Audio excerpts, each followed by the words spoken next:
موبی نے رابن کو وہ ساری باتیں سنائیں جو سلطان ایوبی کے ساتھ ہوئی تھیں۔ یہ ساری لڑکیاں اور 5 آدمی جو مراکشی تاجروں کے بھیس میں تھے، حملے سے 2 روز پہلے ساحل پر اتارے گئے تھے۔ یہ 5 آدمی سلیبیوں کے تجربہ کار جاسوس اور کمانڈر تھے، اور لڑکیاں بھی جاسوس تھیں۔ جاسوسی کے علاوہ ان کے ذمے یہ کام بھی تھا کہ مسلمان سالاروں کو اپنے جال میں پھنسائیں۔ وہ خوبصورت تو تھیں ہی، انہیں جاسوسی اور ذہنوں کی تخریب کاری کی خاص ٹریننگ دی گئی تھی۔ اس ٹریننگ میں اداکاری خاص طور پر شامل تھی۔ 5 مردوں کا یہ مشن تھا کہ صلاح الدین ایوبی کو ختم کرنا اور ناجی کے ساتھ رابطہ رکھنا۔ یہ لڑکیاں مصر کی زبان روانی سے بول سکتی تھیں، لیکن انہوں نے ظاہر نہیں ہونے دیا۔ رابن اس شعبے کا سربراہ تھا، اسے ناجی تک پہنچنا تھا، مگر صلاح الدین ایوبی اور علی بن سفیان کی چال نے یہاں کے حالات کا رخ ہی بدل دیا تھا۔ کیا تم صلاح الدین ایوبی کو جال میں نہیں پھنسا سکتی؟ رابن نے پوچھا۔ ابھی تو یہاں پہلی رات ہے، موبی نے کہا۔ اس نے ہمارے متعلق جو فیصلہ دیا ہے، اگر وہ سچے دل سے دیا ہے تو اس کا مطلب یہ ہے کہ وہ مرد نہیں پتھر ہے۔ اگر اسے ہمارے ساتھ کوئی دلچسپی ہوتی تو کسی ایک لڑکی کو اپنے خیمے میں بلا لیتا۔ اسے قتل کرنا بھی آسان نہیں۔ وہ ایک ہی بار ساحل پر آیا تھا، مگر تیر کھاتا گیا۔ وہ سالاروں اور محافظوں کے نرغے میں رہتا ہے۔ ادھر ایک سنتری ہمارے سر پر کھڑا ہے اور محافظوں کے پورے دستے نے صلاح الدین ایوبی کے خیمے کو گھیر رکھا ہے۔ وہ 5 کہاں ہیں؟ رابن نے پوچھا۔ تھوڑی دور ہیں، موبی نے جواب دیا۔ وہ ابھی یہیں رہیں گی۔ سونو موبی، رابن نے کہا، اس شکست نے مجھے پاگل کر دیا ہے۔ میرے ضمیر پر اتنا بوجھ آ پڑا ہے جیسے اس شکست کی ذمہ داری مجھ پر عائد ہوتی ہے۔ سلیب پر ہاتھ رکھ کر حلف تو سب سے لیا گیا ہے، لیکن ایک سپاہی کی حالت میں اور میرے حالت میں زمین اور آسمان جتنا فرق ہے۔ میرے رتبے کو سامنے رکھو، میرے فرائض کو دیکھو۔ آدھی جنگ مجھے زمین کے نیچے سے اور پیٹھ کے پیچھے سے وار کر کے جیتنی تھی، مگر میں اور تم 7 اور وہ 5 اپنا فرض ادا نہیں کر سکے۔ مجھ سے یہ سلیب جواب مانگ رہی ہے۔ اس نے گلے میں ڈالی ہوئی سلیب ہاتھ میں لے کر کہا، میں اسے اپنے سینے سے جدا نہیں کر سکتا۔ اس نے موبی کے سینے پر ہاتھ پھیر کر اس کی سلیب ہاتھ میں لے لی اور کہا، تم اپنے ماں باپ کو دھوکہ دے سکتی ہو، اس سلیب سے آنکھیں نہیں چرا سکتی۔ جو فرض تمہیں سونپا ہے وہ پورا کرو۔ خدا نے تمہیں جو حسن دیا ہے وہ چٹانوں کو پھاڑ کر تمہیں راستہ دے دے گا۔ میں تمہیں پھر کہتا ہوں کہ ہماری اچانک اور غیر متوقع ملاقات اس بات کا ثبوت ہے کہ ہم کامیاب ہوں گے۔ ہمارے لشکر بحیرہ روم کے اس پار اکٹھے ہو رہے ہیں۔ جو مر گئے سو مر گئے، جو زندہ ہیں وہ جانتے ہیں کہ یہ شکست نہیں دھوکہ تھا۔ تم اپنے خیمے میں واپس جاؤ اور ان لڑکیوں سے کہو کہ خیمے میں نہ پڑی رہیں، بار بار صلاح الدین ایوبی سے ملیں، اس کے سالاروں سے ملیں، بے تکلفی پیدا کریں، مسلمان ہو جانے کا جھانسا دے۔ آگے وہ جانتی ہیں کہ انہیں کیا کرنا ہے۔ سب سے پہلے تو یہ معلوم کرنا ہے کہ یہ ہوا کیا ہے۔ موبی نے کہا، کیا سوڈانیوں نے ہمیں دھوکہ دیا ہے؟ میں یقین کے ساتھ کچھ نہیں کہہ سکتا۔ رابن نے کہا، میں نے حملے سے بہت پہلے مصر میں پھیلائے ہوئے اپنے جاسوسوں سے جو معلومات حاصل کی تھی وہ یہ ہے کہ صلاح الدین ایوبی کو سوڈانیوں کے 50,000 محافظ لشکر پر بھروسہ نہیں، حالانکہ یہ مسلمانوں کے واسرائے مصر کی اپنی فوج ہے۔ ایوبی نے آ کر مصری فوج تیار کر لی ہے۔ سوڈانی اس میں شامل نہیں ہونا چاہتے۔ ان کے کمانڈر ناجی نے ہم سے مدد طلب کی تھی۔ میں نے اس کا خط دیکھا تھا اور میں نے تصدیق کی تھی کہ یہ خط ناجی کا ہی ہے اور اس میں کوئی دھوکہ نہیں، مگر ہمارے ساتھ ہماری تاریخ کا سب سے بڑا دھوکہ ہوا ہے۔ مجھے یہ معلوم کرنا ہے کہ یہ کیسے ہوا، کس نے کیا۔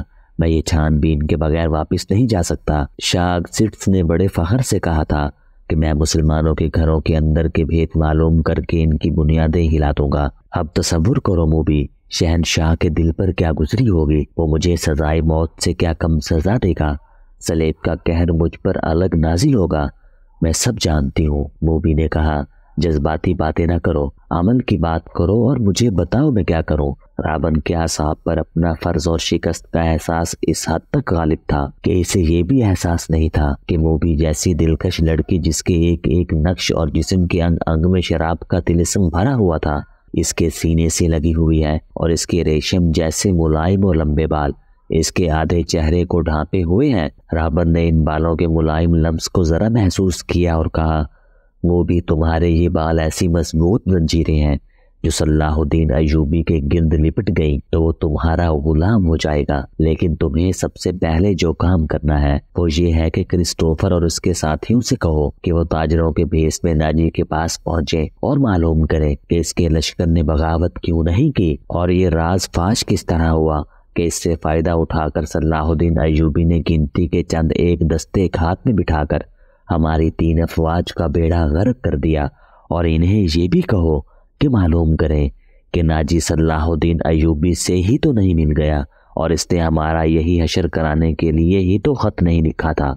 اگر ایسا ہی ہوا ہے تو ہمیں اپنے جنگی منصوبوں میں رد و بدل کرنا ہوگا۔ مجھے یہ یقین ہو گیا ہے کہ اسلامیوں کی تعداد کتنی ہی تھوڑی کیوں نہ ہو، انہیں ہم آسانی سے شکست نہیں دے سکتے۔ ضروری ہو گیا ہے کہ ان کے حکمرانوں کا اور عسکری قیادت کا جذبہ ختم کیا جائے۔ ہم نے تم جیسی لڑکیاں عربوں کے حرموں میں داخل کر دی ہیں، تم نے بات پھر لمبی کر دی ہے۔ موبی نے اسے ٹوکتے ہوئے کہا، ہم اپنے گھر میں ایک بستر پر نہیں لیٹے ہوئے کہ بڑے مزے سے ایک دوسرے کو کہانیاں سناتے رہیں۔ ہم دشمن کے کیمپ میں، قید میں اور پابندی میں ہیں، باہر سنتری پھر رہے ہیں۔ رات گزرتی جا رہی ہے، ہمارے پاس لمبی باتوں کا وقت نہیں، ہمارا مشن تباہ ہو چکا ہے۔ اب بتاؤ کہ ان حالات میں ہمارا مشن کیا ہونا چاہیے؟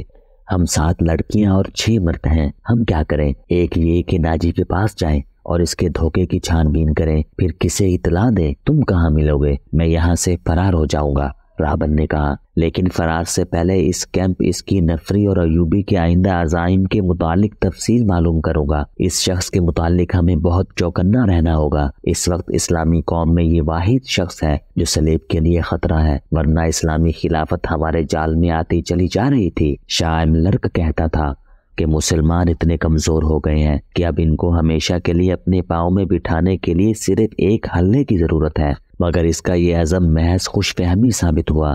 مجھے یہاں رہ کر ایوبی کی کمزور رگیں دیکھنی ہیں، اور تمہیں 5 آدمیوں کے ساتھ مل کر سوڈانی لشکر کو بھڑکانا اور بغاوت کرانی ہے۔ نہایت ضروری یہ ہے کہ ایوبی زندہ نہ رہے۔ اگر وہ زندہ رہے تو ہمارے اس قید خانے میں زندہ رہے، جہاں وہ عمر کے آخری گھڑی تک سورج نہ دیکھ سکے، اور رات کو آسمان کا اسے ایک بھی تارا نظر نہ آئے۔ تم پہلے اپنے خیمے میں جاؤ اور اپنی 6 لڑکیوں کو ان کا کام سمجھا دو، انہیں خاص طور پر ذہن نشین کرا دو کہ اس آدمی کا نام علی بن سفیان ہے، جسے ان ریشمی بالوں، شربتی آنکھوں اور اپنے دلکش جسموں سے بیکار کرنا ہے کہ وہ صلاح الدین ایوبی کے کام کا نہ رہے، اور اگر ہو سکے تو اس کے اور صلاح الدین ایوبی کے درمیان ایسی غلط فہمی پیدا کرنی ہے کہ وہ ایک دوسرے کے دشمن ہو جائیں۔ تم سب اچھی طرح جانتی ہو کہ 2 مردوں میں غلط فہمی اور دشمنی کس طرح پیدا کی جاتی ہے۔ جاؤ اور لڑکیوں کو مکمل ہدایات دے کر کرسٹوفر کے پاس پہنچو، اسے میرا سلام کہنا، اور یہ بھی کہنا کہ تیرے تیر کو ایوبی پر آ کر ہی خطا ہونا تھا۔ اب اس گناہ کا کفارہ ادا کرو، اور جو کام تمہیں سونپا گیا ہے وہ 100% پورا کرو۔ رابن نے موبی کے بالوں کو چوم کر کہا، تمہیں صلیب پر اپنی عزت بھی قربان کرنا پڑے گی، لیکن خدائی یسوع مسیح کی نظروں میں تم مریم کی طرح کنواری ہوگی۔ اسلام کو جڑ سے اکھاڑنا ہے۔ ہم نے یروشلم لے لیا ہے، مصر بھی ہمارا ہوگا۔